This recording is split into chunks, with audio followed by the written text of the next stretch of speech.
किसानों को भुगतान होना है।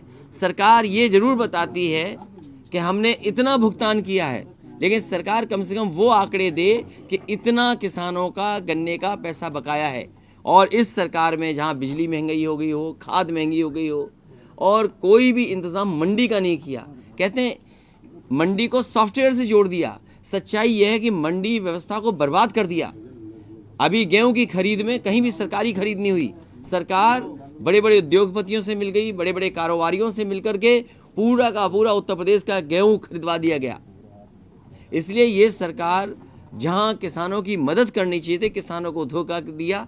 आज किसी भी आंकड़े में, चाहे वो हम प्राइमरी एजुकेशन को देखें, चाहे मिड डे मील को देखें, या हम किसी नीति आयोग के आंकड़े देखें, उत्तर प्रदेश की लगातार गिरावट हुई, नीचे जा रहा है।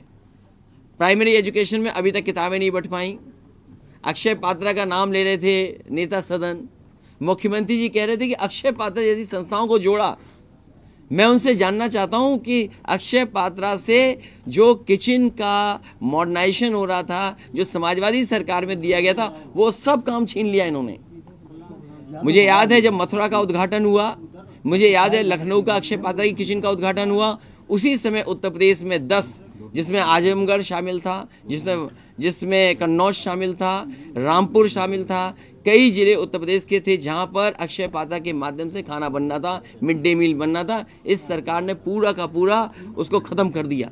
किताबें ये नहीं बांट पाए, ड्रेसेस ये नहीं दे पाए, जूते ये नहीं दे पाए, मोजे ये नहीं दे पाए, और जो पढ़ाई कर रहे हैं बच्चे वो केवल दलित और पिछड़े वर्ग के हैं, और जो संपन्न लोग हैं वो प्राइमरी एजुकेशन छोड़ के जा चुके हैं।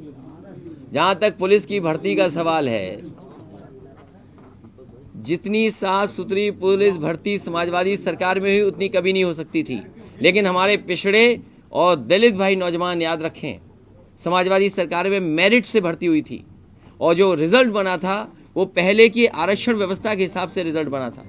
लेकिन जैसे ही भारतीय जनता पार्टी की सरकार आई, इन्होंने आरक्षण व्यवस्था को बदल दिया, जिसके कारण जो पिछड़े वर्ग के और दलित नौजवान जनरल में नौकरी पा गए थे, इनकी व्यवस्था बदलने से उन नौजवानों की नौकरी छीन ली गई।